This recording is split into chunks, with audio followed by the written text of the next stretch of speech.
Hello again, everybody. This is just to sort of fill in now. Obviously, we've got a load of video footage of everything that's happened so far with that Norton unified twin prototype, the 650 unit twin. Obviously, as I'm saying this, everything has been done now. The job's done, and I'm finished with the bike. We've seen I had a lot of trouble, if you like, or went to a lot of trouble trying to sort out this noise on it, which to a degree I actually succeeded with, although I was a little disappointed. The videos to date show everything. That's as far as I went with it mechanically. I'll have a little word about what's to come in a moment. That might be the best of all. But basically, I identified that it was the chain making the noise, and I started off in the early days with it of fitting a narrower overall chain, a Reynolds chain, because I knew that the chain had been rubbing on the sides of the chain tunnel, and also the top run of the chain had been brushing against the underside of the top of the chain tunnel going into the crankcase area as well. So I was aware of that, but I thought that by hardening up the rear shocks and fitting a narrower chain, at the time I thought I was going to stop that noise, but as it happened I didn't. So anyway, I ended up, ultimately, after trying lots of things, I wish I'd filmed it now actually, but I remember what happened. I had a small selection of tools in my jacket pocket and a few bits and pieces and bungee cords and whatever in order to be able to do it, but I took the bike up to the top of that steep hill again and I disconnected the chain, hooked the ends up with bungees to hold them safe out the way without having to take the chain right off the gearbox sprocket, and rolled down the hill again, and there was no noise at all. So that confirmed to me that it was the chain clattering, and that gave me peace of mind that at least nothing unpleasant was going to happen.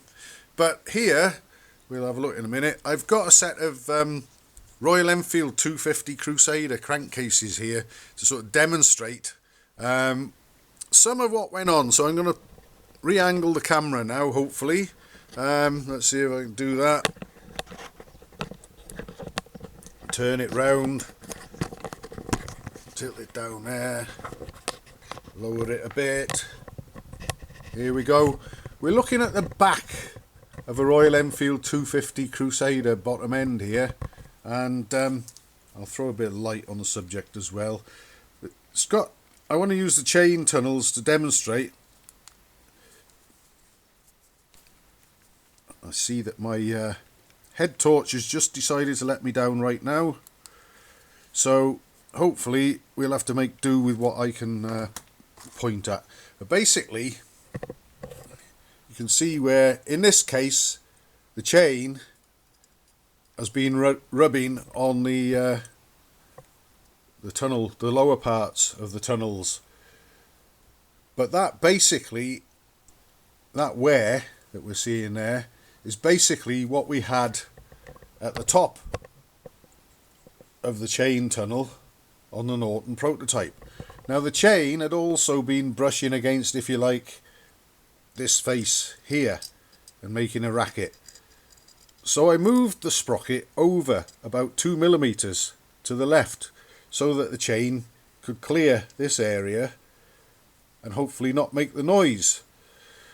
But what I hadn't really allowed for, and here you have to use your imagination and imagine that that wear is at the top where it was on the Norton, is although the casing was wearing away thanks to the chain, and gradually as it was getting worn, obviously it was less likely to make noise because the material causing the noise was getting worn thinner and out of the way. When I moved the sprocket over to the left, I moved the top run of the chain over to a new area of unworn material in the tunnel. So basically we had to start all over again to a point. But like I say, knowing what the noise was for certain gave me a lot of peace of mind, and I know that although the machine is actually still making a noise to a degree, although not as badly as it was, because I have got the narrower chain that doesn't rub the side anymore, and I was able to work out I could put a little bit more tension on the chain as well without getting into danger. A few other little things like that, and you know, moving the sprocket over, of course. Basically what will happen is the top run of the chain will rub against the tunnel again and wear it in a new area, and as time goes on the noise will die down a little. Not ideal, I know, but at least we know nothing's going to go bang or lock up or anything like that. Nothing sinister or nasty is going to happen, and over time, as long as the chain tension is maintained adequately, the noise should settle down as the chain basically grinds and saws its way through the tunnel, which I know is not ideal.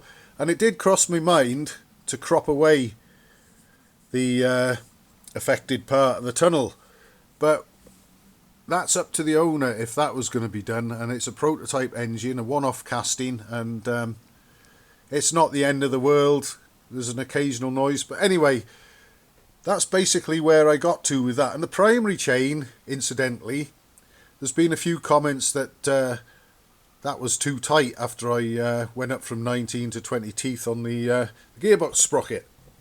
Well, in actual fact, the tension on that chain, I can honestly say, yes, it was probably tight. It was probably as tight as you'd want to have it, but thankfully no tighter than it should have been.